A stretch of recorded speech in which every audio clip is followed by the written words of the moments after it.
मराठा आरक्षणासंदर्भातली। मराठा आरक्षणाच्या मुद्द्यावर मुख्यमंत्री फडणवीसांच्या उपस्थितीमध्ये सध्या एक महत्त्वाची बैठक सुरू आहे।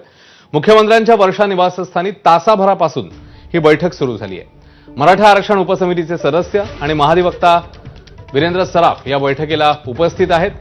तर संध्याकाळी मराठा आरक्षण उपसमितीची बैठक झाल्यावर आता फडणवीसांच्या उपस्थितीमध्ये ही बैठक सुरू आहे। या बैठकीत काय चर्चा होते याकडे मराठा आंदोलकांचं लक्ष लागलेलं आहे। ईशान देशमुख आपल्याला अधिकची माहिती देतील। ईशान, मुख्यमंत्र्यांच्या उपस्थितीमध्ये बैठक होते, या बैठकीत नेमकं काय ठरणार आहे? एखादा प्रस्ताव ठरण्याच्या दृष्टीने काही पावलं टाकण्यात येतील बैठकीत? ईशान,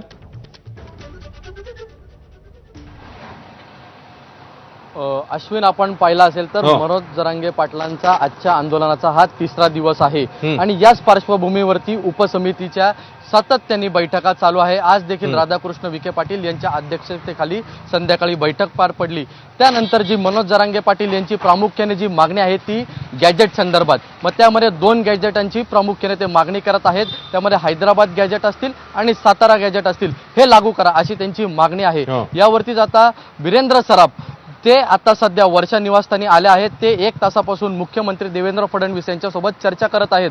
आपल्याला माहित असेल जरांगे पाटील यांनी इशारा देखील दिला आहे, तुम्ही जेवढे दिवस लावाल तेवढे संख्येने अजून मराठा आंदोलक हे मुंबईमध्ये येत जातील। त्याचबरोबर आपण पाहिलं असेल तर अनेक ठिकाणी मुंबईकरांना देखील या आंदोलनामुळे त्रास होतोय। त्यामुळे आता मुख्यमंत्र्यांनी देखील यामध्ये लक्ष घातलं आहे आणि जी उपसमिती आहे ती एका बाजूला सातत्याने बैठका करत आहेत। ते देखील वर्षावरती आले आहेत। राधाकृष्ण विखे पाटील देखील आता वर्षावरती आले आहेत आणि वीरेंद्र सराफ हे सध्या मुख्यमंत्री देवेंद्र फडणवीस यांना एकंदरीत या गॅजेट संदर्भात कशा प्रकारे लागू करता येईल हे सर्व गोष्टी सांगत आहेत।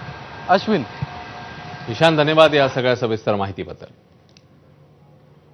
दरम्यान संध्याकाळी पार पडलेल्या उपसमितीच्या बैठकीत नेमकं काय घडलं तेही जाणून घेऊया।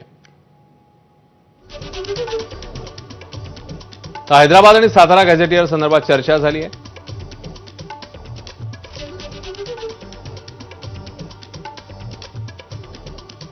न्यायमूर्ती शिंदे आणि महाधिवक्ता सराफ उपसमितीला सूचना करणार आहे।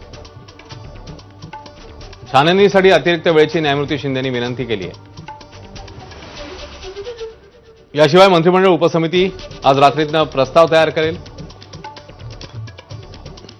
तर उपसमितीच्या बैठकीतला तपशील आणि प्रस्तावाची माहिती मुख्यमंत्र्यांना देण्यात येणार आहे।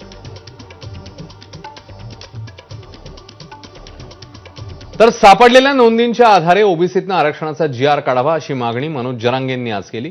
तर कोर्टात अडचण येत असेल तर सरसकट शब्द काढून टाका, पण आरक्षण जाहीर करा असं जरांगे म्हणतायत।